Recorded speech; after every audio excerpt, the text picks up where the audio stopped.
So I'd like to talk today about a minority which is so marginalized that you probably would never even be able to predict what I'm about to talk about, and that's the minority of creepy nightmare ghosts.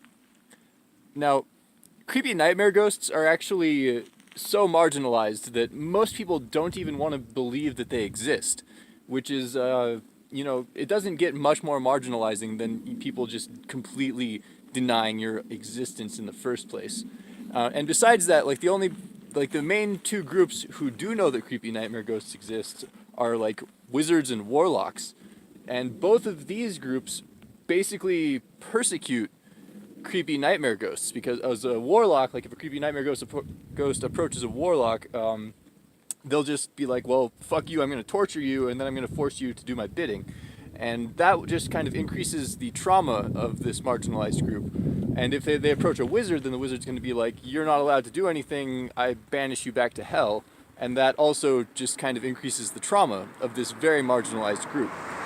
So, so I'd like to present a possible way in which we can, you know, rehabilitate creepy nightmare ghosts and treat them with the respect that they deserve.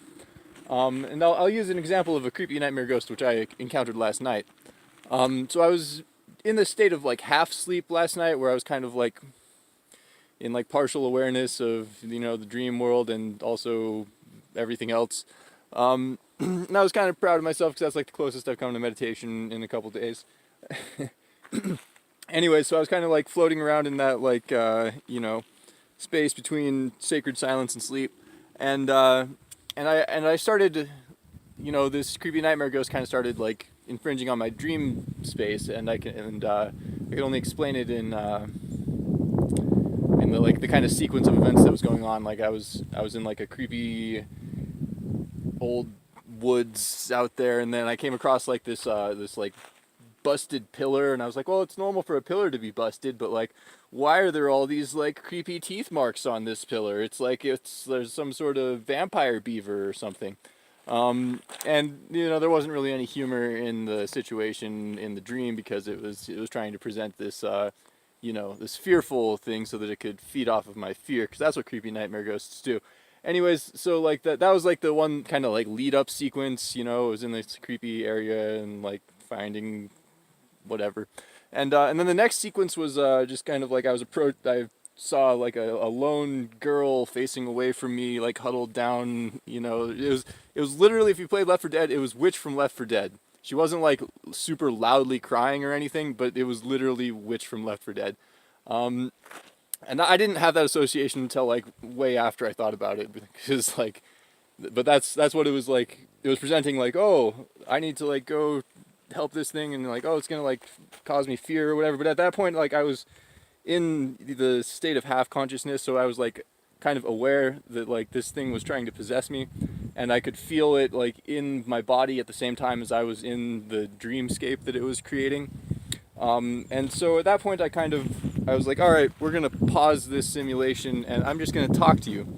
And I had a really interesting conversation, kind of, with the nightmare ghost. Mostly, it's like a one-sided mirror. I kind of, once I was like, you're not eating me, then it didn't really want to like speak to me, but it was still around, so I was just kind of like communicating at it. And one of the things that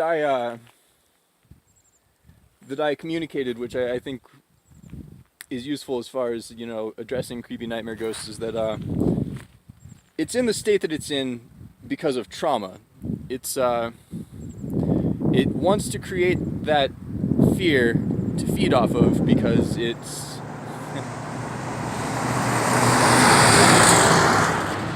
it's been traumatized and it's been in pain in whatever it's done in its life before.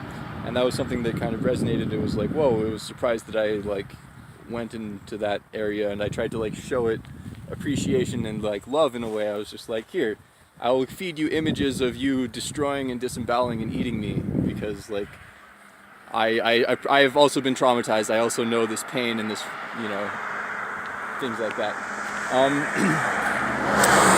Now, one of the things that I present, the ideas that came to me to present to this creepy nightmare ghost,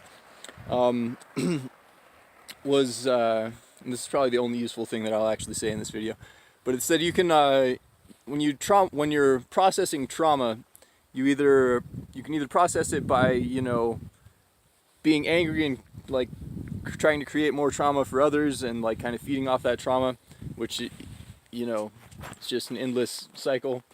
Or you can process it by like creating a barrier around you, like a thick spiky shell, so that like other things can't hurt you as much. Because if you process trauma by being like, well, fuck, I just want to traumatize other things, then like you're exposing yourself to constantly more trauma and stuff like that.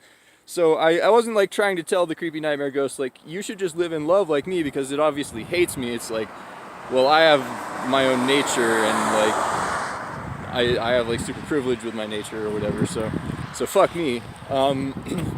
So I wasn't about to be like, dude, just live in love and shit. Like, I was just like, well, you can at least process your trauma to like create a protective barrier instead of like trying to kill people and stuff. So yeah, creepy nightmare ghosts, super marginalized group.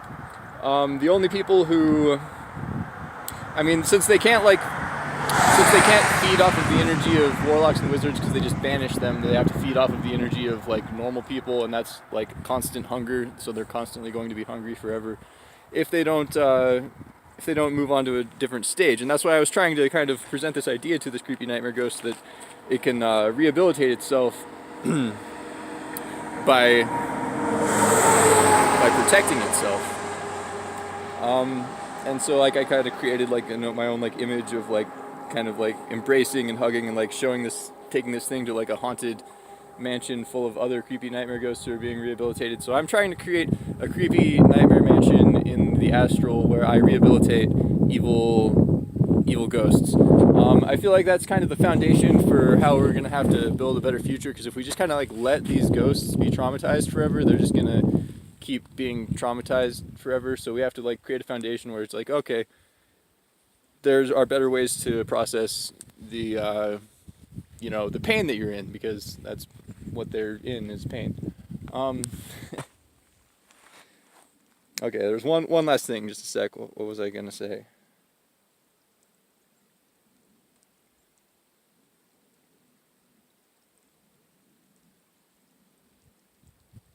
Alright, now I'm just panicking and I blanked on it. It was a very obvious point. And now I'm elsewhere. Stupid brain. Oh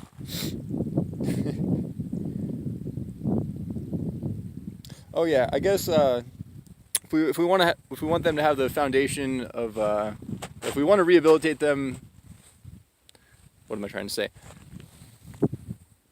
We want to have even creepy nightmare ghosts have a more solid foundation of like how to process their stuff, which I've said like 10 times already.